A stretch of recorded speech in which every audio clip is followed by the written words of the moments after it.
گەڕانەوەی سزاکانی نەتەوە یەکگرتووەکان و قەیرانی ئابووری و سیاسەتە دژە جەماوەریەکان. دانوستانە بێ ئاکامەکانی کاربەدەستانی کۆماری ئیسلامی لە پەراوێزی کۆبوونەوەی گشتی ڕێکخراوی نەتەوە یەکگرتووەکان و هەڵوێستی توندی خامنەیی سەبارەت بە دانوستانە ئەتۆمیەکان جگە لە قوڵکردنەوەی قەیرانی سیاسی و پەرەپێدانی مەترسیەکانی دەستپێکردنەوەی شەڕ لەگەڵ ئیسرائیل، ئابووری ئێرانی لەگەڵ مەترسی ئەگەری سەپاندنی سزای نوێ و بەربڵاوتر بەرەو ڕوو کردوەتەوە. ئەم دۆخە تەنانەت بەر لە دەستپێکردنەوەی فەرمی سەزاکانی نەتەوە یەکگرتووەکان کاریگەریەکی وێرانکەری لەسەر ئابووری ئێران و بە تایبەت بژێوی ژیانی خەڵکی ئاسایی داناوە.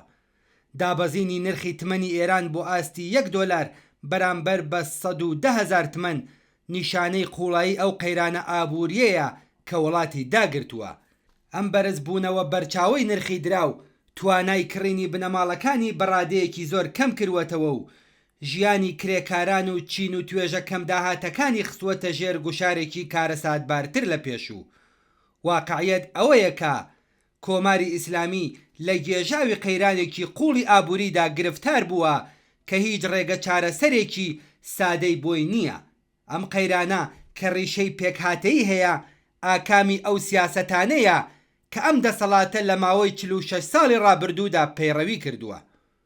تەرخانکردنی بودجەیەکی زۆر و زەوەند بۆ پرۆژە سەربازیەکان و لەوانە پرۆژەی پیتاندنی یۆرانیۆم بەو هیوایی کەمانەوەی خۆی لە ڕێگەی بەرفراوانکردنی دەسەڵاتی ناوچەییەوە گەرەنتی بکات و بوونی خۆی بەسەر دەوڵەتەکانی ئامریکا و ڕۆژاوادا بسەپێنێت، هەزینەی لە ڕادەبەدەری ناوەندە ئاینی و دام و دەستگا ئەمنیەکان و خەرجکردنی بودجەیەکی زۆر بۆ دەستێوەردانە ناوچەیەکان، تیرۆری نەیاران لە سەرتاسەری جیهان، گەندەڵی بەربڵاو و هاوسار پچڕاوانە و ناکارامەیی لە زمرەی ئەو هۆکارانن کە بە پلەی یەکەم گوشارەکانی سەرژیان و بەڕێوەچوونی کرێکاران و زۆربەی هەرە زۆری خەڵکیان تونتر کردوەتەوە.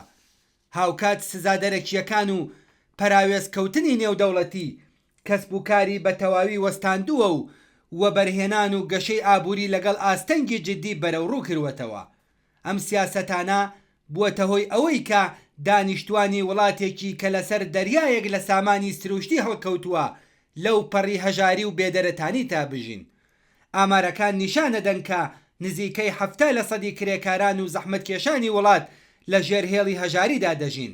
لەوەها هەلومەرجێکدا حکوومەت بۆ پڕکردنەوەی کورتهێنانی بودجەی خۆی دەستدرێژی کردوەتە سەر سفرەی کرێکاران و زەحمەتکێشان. کەمبوونەوەی خزمەتگوزاریە کۆمەڵایەتیەکان، بەرزبوونەوەی نرخی پێداویستیەکان، هەڵاوسانی بەربڵاو و دابەزینی توانای کڕین بارودۆخی ژیانی بێبەشانی بە چەند قات قورستر کردووە. لۆژیکی سەرمایەداری لە کۆماری ئیسلامیدا بە شێوەیەکی زەقتر خۆی نیشانداوە.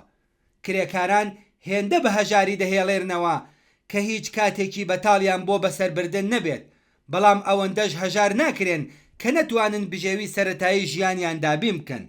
ئەم سیاسەتە کرێکاران لە حاڵەتی مانەوەی ڕۆژانەدا دەهێڵێتەوە و ئیمکانی ڕێخستنی ناڕەزایەتی ڕێکخراویان لێزەوت دەکات. تاکە ڕێگە بۆ ڕوبەڕووبوونەوەی ئەم نەهامەتی ئابووریانە بریتیە لەوە ڕێخستنی بزوتنەوەی داواکاری تەوەرە بەهێزەکان.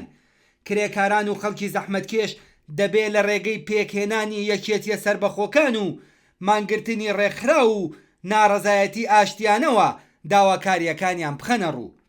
واقعیەت ئەوەیە کە گەمارۆ ئابووریەکان بەبێ لە بەرچاوگرتنی ئامانجە سیاسیەکانیان بەکردەوە سیاسەتێکی بە تەواوی دژە خەڵکین. ئەم سیاسەتانە کە لەلایەن زلهێزە ڕۆژاواییەکانەوە دەسەپێنرێن هەرچەندە بەڕواڵەت ئامانجیان حکوومەتە، بەڵام لە واقعدا قورساییەکی بە شێوەیەکی سەرەکەی دەکەوێتە سەرشانی خەڵکی ئاسایی. سیاسەتمەدارانی ئامریکا و ئوروپایی باش ئاگاداری ئەو ڕاستیان کە سەزاکان دەبێتە هۆی پەرەسەندنی نەهامەتی و هەژاری گشتی.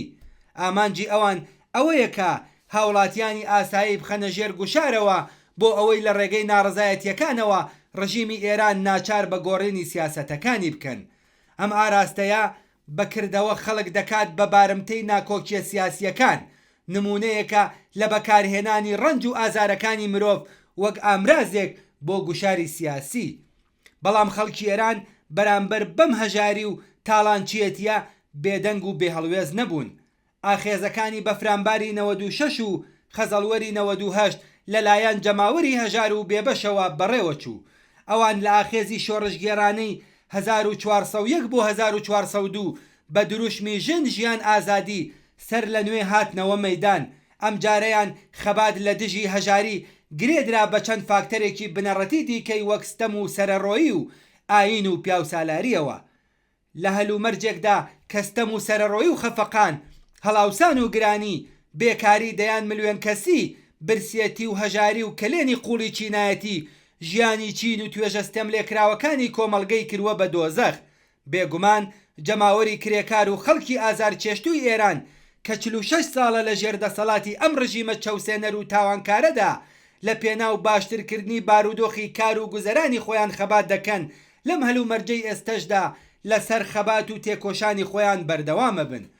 کرێکاران و ئەم جەماوەرە ئازار چێشتووەی کە گوشارەکانی بژێوی ژیان تەنگی پێهەڵچنیون هیچ ڕێگەیەکیان نییە جگەلەوەی کە بە مەبەستی باشترکردنی بارودۆخی ژیان و دەربازبوونیان لەو دۆزەخەی کە ڕژیمی سەرمایەداری ئیسلامی دروستی کردووە قۆڵی هیممەتی لێ هەڵبماڵن و بەبێ ترس لە سەرکوتوو گرتن و زیندانی کران شێلگێڕانە و لێبراوانەتر لە هەمیشە لە دژی سەبەبکاران و ئەو کەسانەی کە هۆکاری ئەم هەژاری و نەهامەتیە ئابووریەن خەباتی چارەنووسسازی خۆیان لە هەموو بوارەکاندا بەرەو پێش ببن.